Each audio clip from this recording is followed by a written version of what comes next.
ვიდეოს შემოგთავაზებთ ელენა დანანის ესეც უფრო ახალი კოსმოსური ნაციების ახალი ამბებია. აქტერია ორივე და ელენას ვიდეო იყო ატვირთული, ალბათ მისენო ინგლისურენოვანი 14 აპრილს და რუსულენოვანი აიტვირთა 16 აპრილს. მაგრამ მე ახალ თარიღს, რადგან მე რუსულიდან თარგმნე და წერ იმას საიდანაც გადავთარგმნე. ხო, დამავიწყე, კაი, მივაწერ კანალ раскрытие არხი. ამას მივაწერ. და დავიწყოთ. ხო, ელენა დანანი ყველას მოგესალმება 71 კოსმოსური ნაციების ახალი ამბებით.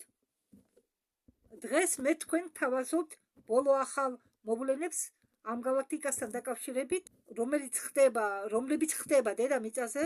პლანეტა დედამიწა მშვენიერია და სახლია მრავალი სულების აქ. სიკარის იმპერიის მთავარი ხელმძღვანელი ჩამოგდებულია.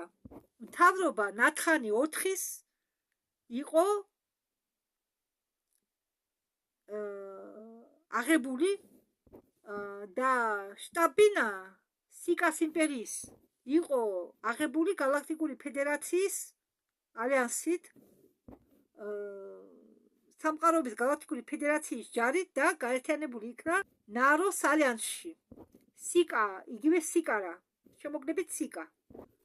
ნაროს გაერთიანებული ალიანსი, რომელშიც შედის სამყაროების გალაქტიკური ფედერაცია და მრავალი ორგანიზაცია, ხუთის საბჭო, ანდრომედის საბჭო და აშტარის გალაქტიკური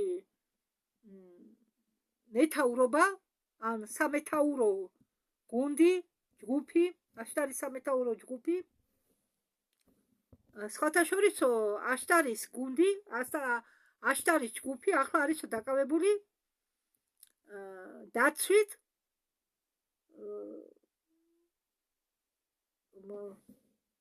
ხო, აშტარის ჯგუფი ახლა არის დაკავებული ალფა დრაკონის დაცვით. ეს არის ტერიტორიის დასახლება პლანეტა. ალფა დრაკონის პლანეტის დასახელება. და იმ სამყაროებისა, სადაც იყვნენ პატიმრობაში მნიშვნელოვანი ტყვეები და რომლებიც იყვნენ განთავისუფლებული. მაგრამ ომი იმპერია სიკას წინააღმდეგ, ანუ იმპერია სიკარას წინააღმდეგ არ არის ჯერ დამთავრებული. თუმცა მათი დედაქალაქი აიღეს. იმის მიუხედავად, რომ თეთრი დედოფალი იყო განეიტრალიზებული, სიკას ელიტური კვერცხები კი განადგურებული, ომი გრძელდება. ამ იმპერია სიკას წარმომადგენლები ძალიან ამაყი არსებები არიან და ბევრი დაიღუპა თავისი ღირსების დასაცავად. ელფა დრაკონის მთავრობამ ყველას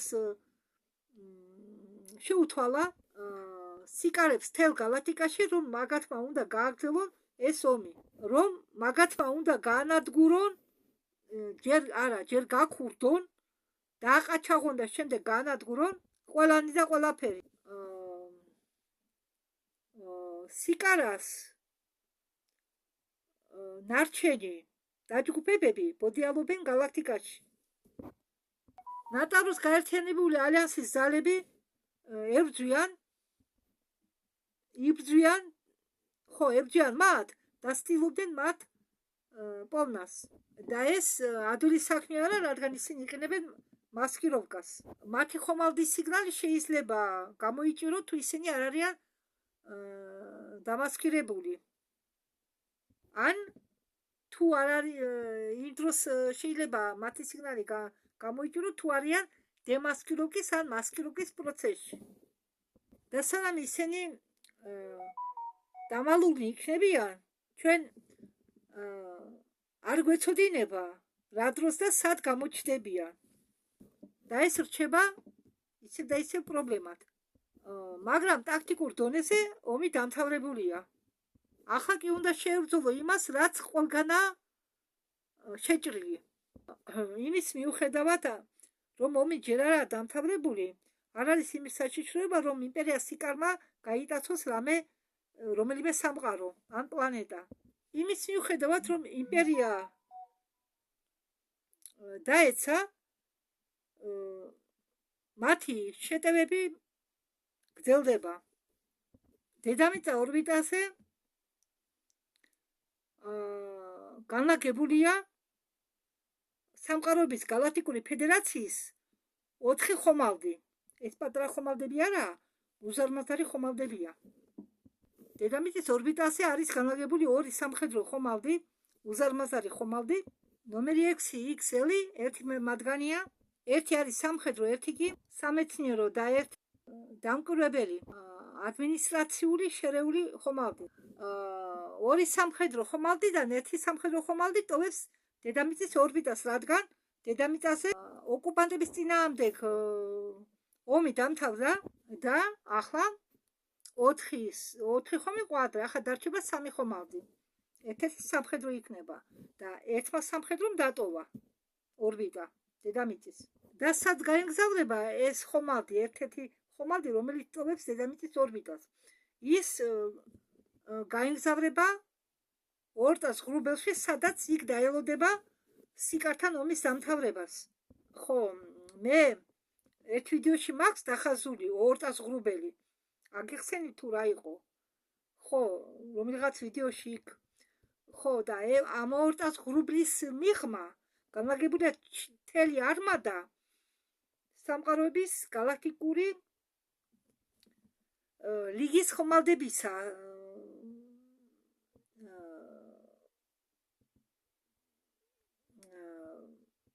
აი დავიბენე. მთელი არმადა გალაქტიკური ხომალდებისა. მათ აქვთ ხომალდები იუპიტერთან, იუპიტერის ორბიტაზე, მაგრამ იქ ცოტაა მათი ხომალდები. მათი ფლოტის დიდი ნაწილი განლაგებულია ორტას ღრუბლის მიღმა. ნახეთ?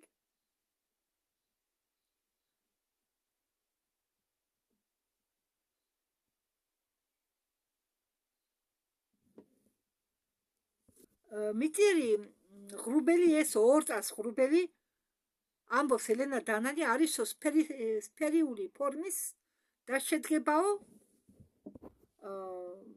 ნამტვრევებისგან, რაღაც მეტეორიტებისგან, ასტეროიდებისგან, პლანეტების ნავთხოვებისგან და აგრეთვე შეიცავს სითხეს, ყინულის ფორმით, რაღაც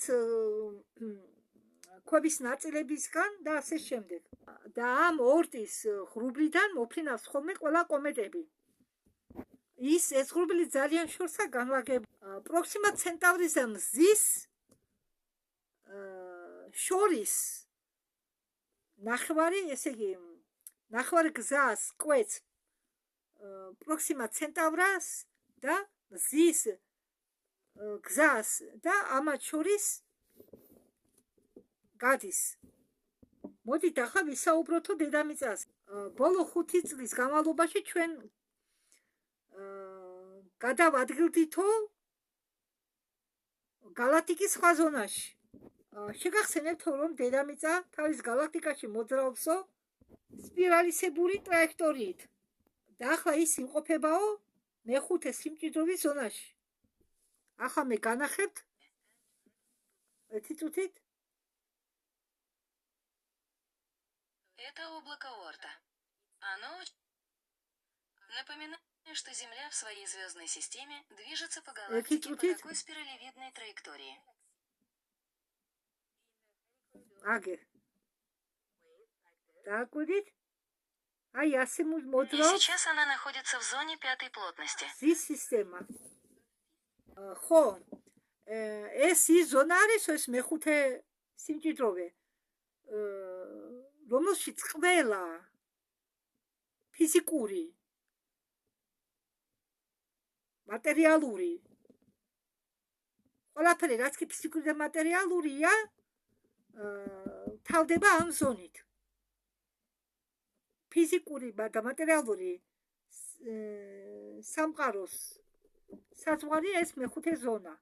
შემდგომ უკვე იქნება უფრო თხელის წვირის სხეულები.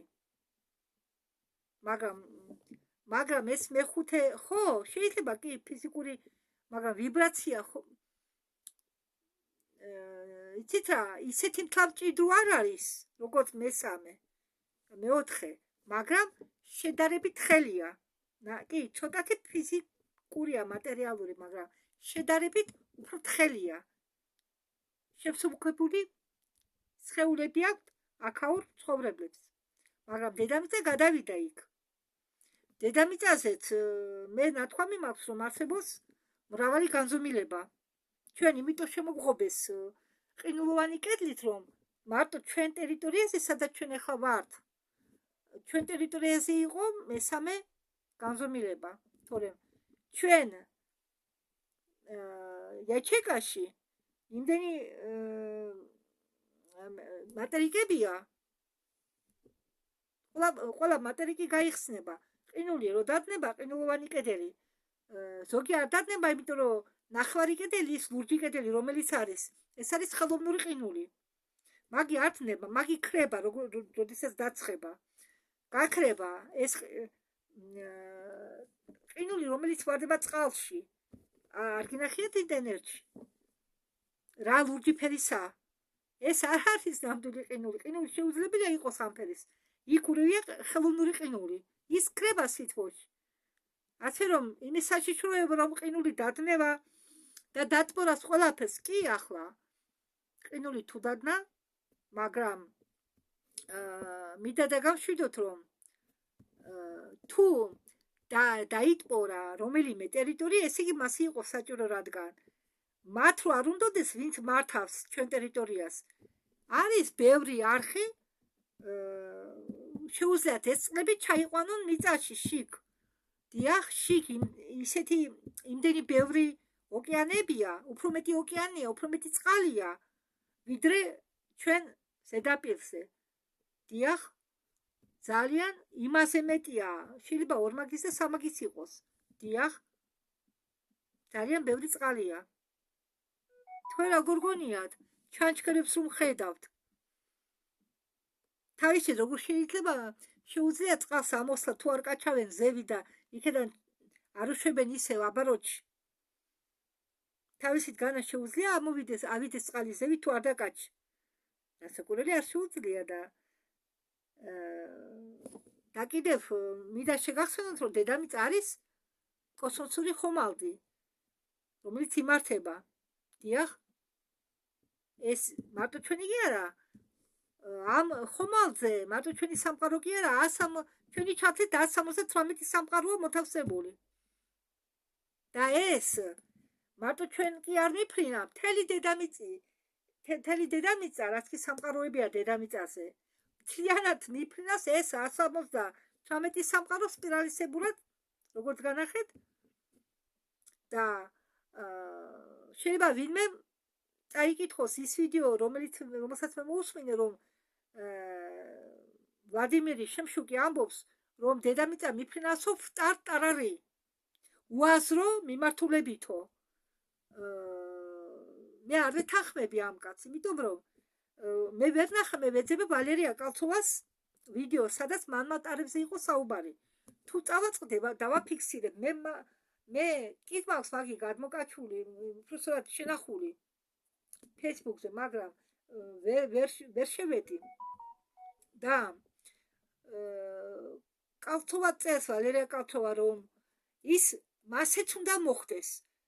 მან ვატარა ჯერ ის ახალგაზრდა მან მატავრა, ასე მოძრაობს, მაგრამ როდესაც რამდენიმე ციკლს გადის, ის ძველდება, მოხუცდება, ბერდება და სფეროთ იქცევა.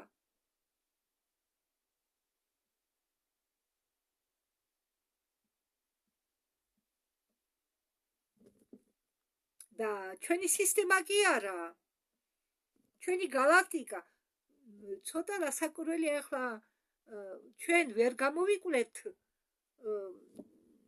აქედან კოსმოსს, მაგრამ თავარი რა არის ახლა? ჩვენ ბევრ რამეს ვერ დავამტკიცებთ, ბევრ რამეს ვერ უყარუყობთ. ბრმად კიდე არ გვინდა ახლა ჩვენ რამესი გჯეროდეს. მაგრამ თავარი რაც უნდა ახლა გავაკეთოთ ადამიანებმა, დედამიწას დავეხმაროთ პოზიტიური ენერგიის შეგროვებაში და ჩვენ თავსაც დავეხმაროთ. ჩვენ თავსაც, რომ ჩვენით არ მართონ ბნელმა ძალებმა, ჩვენ უნდა ვიყოთ სულ ნათელში. ნათელ და მაღალ ენერგიებში. ესაა მთავარი. ადრე ჩვენი დედამიწა და ჩვენი galaktika იყვნენ უფრო დაბალი სიმჭიდროვის ბუშტში, რომელიც იყო შეგნებულად შექმნილი. ეს ბუშტი იყო, რომელშიც იმყოფებოდა ჩვენი დედამიწა და galaktika იყო შეგნებულად შექმნილი ჩვენი მტრებით, როდესაც შემოიჭრენ. რომ დაიკავონ ეს ასკალური სისტემა დაბალ ვიბრაციულ სიხშირეზე. ჩვენ ახლა ვართ მეხუთე სიმჭიდროვეში. დედამიწა გადის ადაპტირებას ამ სიმჭიდროვისა და დედამიწა არ გაიყოფა ზედა და ქვედა სიმჭიდროვეზე. ან პლანეტებზე. რაც კი პლანეტებია ჩვენ სისტემაში და ჩვენ ასკალურ სისტემაში და galaktikაში, ყველანი ერთად გადადიან ამ ზონაში ერთდროულად. არ გაცალკებდება, ცალ-ცალკე არ წავა არც ერთი პლანეტა. როგორც ჩვენ ტრიალებთ, ამ ჩვენი მზის სისტემით ყველაფრიანად გადავედით მეხუთეში. ჩვენ უკან ვიბრაციულად უფრო ნაკლებს არაფერს ვტოვებთ. არაფერი რჩებაო უკან. შეიძლება დარჩესო ცოტა ნაგავი, კოსმოსური მტვერი, ჩვენ ვართო მეხუთე სიმჭიდროვეში. იწყებაო ყველაფერი ვარსკვლავიდან, რომელიც ნათდებაო და ხდებაო უფრო თეთრი და თეთრი, თეთრი ფერის, ღია ფერის. შემდეგ ხდება ვარსკვლავების რეზონანსი ყველა პლანეტებთან და ყველაფერი დაიწყება ვარსკვლავიდან, რომელიც არის განლაგებული ყველაზე მაღალ დონეზე და გავრცელდება სხვა პლანეტებზე, სხვა ორბიტებზე და შეცვლის სიხშირეს. დედამიწაზე ჩვენ ვაკვირდებით ამ ცვლილებებს და ეს იგრძნობა პოლიტიკურ მდგომარეობაში. ბნელი ენერგიები სუსტდება შავი მაგია, ცნობიერება იღვიძებს, იზრდება და უკეთ იცის თუ ჩვენ ვინ ვართ. ზოგი გადის განწმენდის პერიოდს, ზოგი ადამიანი იწმინდება ემოციონალურად და ფიზიკურად. ძალიან ადვილად ფეთქებადი ხდება ადამიანი, ძალიან ახლოს იღებს გულთან ყველაფერს. და ყველაზე დიდი გამოცდა ეს ეგო. ხო, ჩვენ გვესმის, რომ ჩვენ სხვადასხვა ცალკე პიროვნებები ვართ, მაგრამ ჯამში ჩვენ ვართ ერთი შემქმნელის ნაწილი. ბევრად ცხოველებმა გადაწყვიტეს გამოსულიყვნენ თავიანთი სხეულიდან და უფრო მაღალ ვიბრაციულ სხეულებში დაბრუნებულიყვნენ. ბევრმა ძაღლებმა და კატებმა ეს გააკეთეს ახლახან, რადგან მაგათმა გაიგეს, რომ უფრო უმტკნეულო იქნებოდა სხვა სხეულში გადასვლა. ხო, და თუ თქვენ დაკარგეთ თქვენი საყვარელი ძაღლი ან კატა, ელოდეთ, რომ ვინმე მოგიყვანთ ახალ კუნძულს ან ლეკვს და მაგ ახალ კუნძულში და ლეკვში იქნება თქვენი ძველი იმათი სულების მოხდება მათი სულები. ცნობიერება გადადის უფრო მაღალ სიმჭიდროვეში და ეს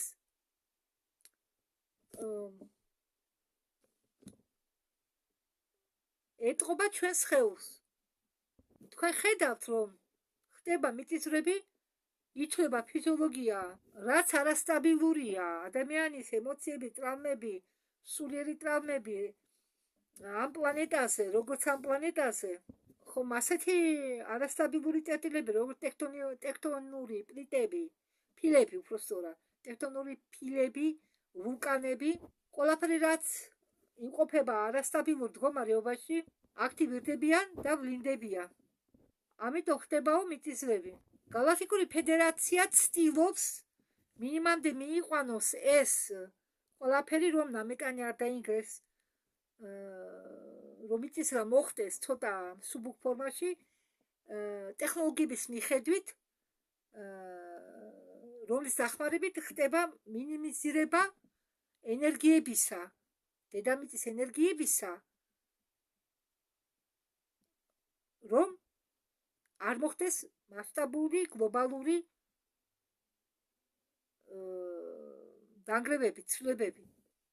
ხო, ამ ტექნოლოგიების მიხედვით, რასაკვირველია, იქნები ვერ შეაჩერებენ ტექტონურ მოძრაობებს, მაგრამ მათ შეუძლიათ ამ ტექნოლოგიების მიხედვით შეანელონ, შეავსუბუქონ მათი მოქმედება.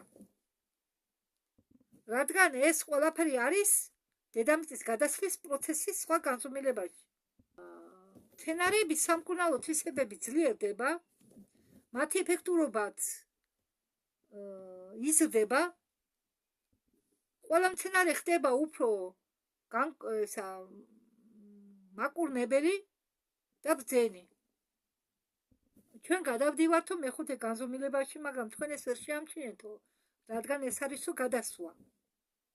ახლა მინდაო გადავიდეო იმ თემაზეო, რაც ჩაგვინერგაო სიღრმისეულმა მთავრობამ, რომლებიც არიანო კაცობრიობის მტრები, უცხო პლანეტელების რუხების დახმარებით. არა, დედამიწა არ დაიყოფა არც ფიზიკურად, არც ენერგეტიკულად. არ გაიხლეჩებო, ესე იგი დედამიწა არ დასკდებაო. ხომ არის რომ მიწების დროს ნაპრალები შტება, მაგრამ დედამიწა არ დასკდებაო, არც ფიზიკურად, არც ენერგეტიკულად. ეს იყო მოგონილი დოლორეს კენონის ქალბატონ დოლორეს კენონის მიერ. დიახ, მე მოსმენილი მაქვს მაგის ვიდეოები და მინდოდა გადამითარგმნა მისი წიგნი. კი, ეს ქალი იყო მეამიტი. და მან არაფერი იცოდა იმის შესახებ, რომ მქონდა საქმე მაღალ ინტელექტთან. გონებასთან, რომელიც რამდენიმეჯერ უფრო მაღალია, უფრო ჩქარია, ვიდრე ადამიანური ინტელექტი. ეს რთული თემა არისო. ელენა დანანი გვირჩევს გვწამდეს ჩვენი საკუთარი თავის. გვწამდეს იმის, რისი გვჯერა ჩვენ. არ შეგეშინდეთ, არ განსაჯოთ. და თქვენ სხვებმაც არ უნდა გაგსანჯოთ.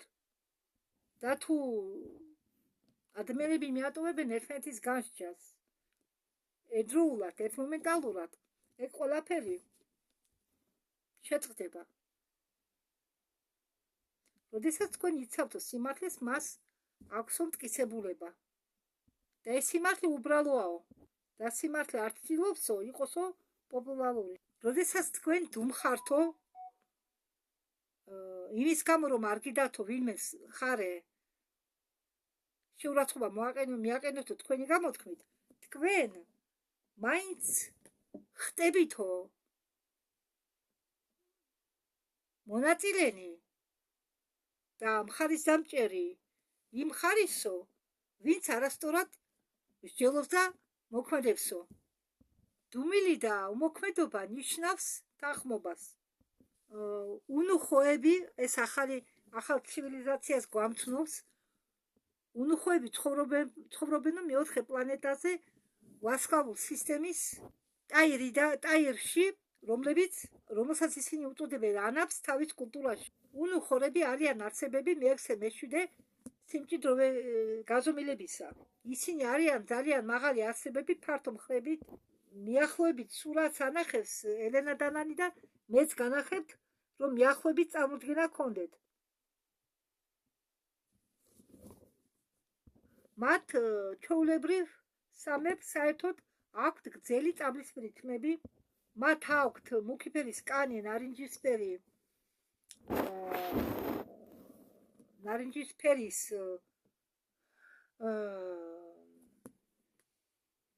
ტონალობით, თვალები პატარა და თაფლისფერი, ესე იგი რასკოსი ქვია, ასე ზევით ჩვეულებრივი თვალი კი არა, ლამაზი თვალები, ასე რომ იდის. ოღონდ პატარა თვალები და არც თეთრი და არც თეთრი აქვს, ეს შიგნით ხო თეთრი გვაქვს, ცილა თეთრი, არც ის აქვს თვალის ცილა და არც კაკალი გამოიყოფა მათი ფერის მიხედვით. არც წამწამები აქვთ და არც წარბები. ცხვრები აქვთ ბრტყელი და ფართო. ტუჩები კი წვრილი. სახეები მოგრძო, არა აქვს გამოხატული ჩვენ როგორც გამოხატული სკულა რუსულად ქართულად მაპატიეთ არ ვიცი ეს სკულები არაა გამოხატული ხელეზე სამსამი თითი აქვენ ისინი ატარებენ თეთრ ფომას ოქროს საწყლით იარაღის ჩანთას ატარებენ და გუმკერდზე ატარებენ გრალ აი ჩვენთან დედამიწაზე ხომ არის პაგონები წოდების მიხედვით ვარსკვლავები ერთვარსკვლავიანი, ორვარსკვლავიანი, სამვარსკვლავიანი და ზოლები ასე ამათთან ყოფილა ასეთი გამორჩევითი რანგის მიხედვით ნიშნები ოღონდ ატარებენ გუმკერდზე გრალ ნიშნებს და იქ ნახატების მიხედვით გამოსახულების მიხედვით წოდებს და რანგებს მიუნიშნებს ოფიცრები ატარებენო გუმკერდზე ლენტას სადაც გამოსახულიაო სამი პლანეტის ალტაირის გამოსახულება ესე იგი ლენტაზე გამოსახულია ალტაირის სამი პლანეტა და ოფიცრები ატარებენ ამ ლენტას გუმკერდზე ესე იგი რომელზეც გამოსახულია სამი წერტილი შავი ლურჯი და მწვანე ბუკვი ვისავით გაერთიანებული ერთმანეთთან რომელიც სიმბოლიზირებს რომელიც ნიშნავს ალტაირის სისტემის სიმბოლოს მათი რასაც ძალიან სასიამოვნოა და სტუმარ მოყარე რას არისო კეთილ განწყობილი რას არისო მათი მამაკაცები უმეტესწილად კოსმოსში იმიტომ მოგზაურობენ რომ შეისწავლონ მინერალები ისინი არ შედიან ალტაირის ჰუმანოიდურ ალიანსში და მათი ხომალდები გამოიყურებიან როგორც წყინავი ნათელი სფეროები და ელენამ დაამთავრა ამით თავისი ვიდეო დროებით